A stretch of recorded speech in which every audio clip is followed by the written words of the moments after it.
એકાદશી છે ને, હું ભૂલતો ન હોય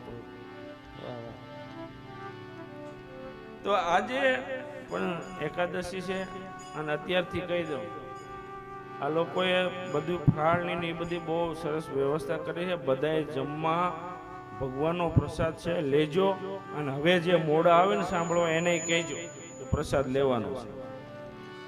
કારણ કે કથાની અંદર બાપુ ભજન અને ભોજન બે હોય તો મારો રામ વધુ રાજી.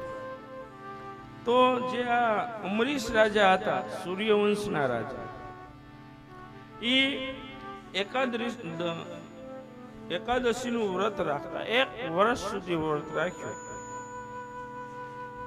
અને વ્રત પૂરું થાય એટલે બીજા દિવસે દ્વાદશીના દિવસે એ પારણા કરે.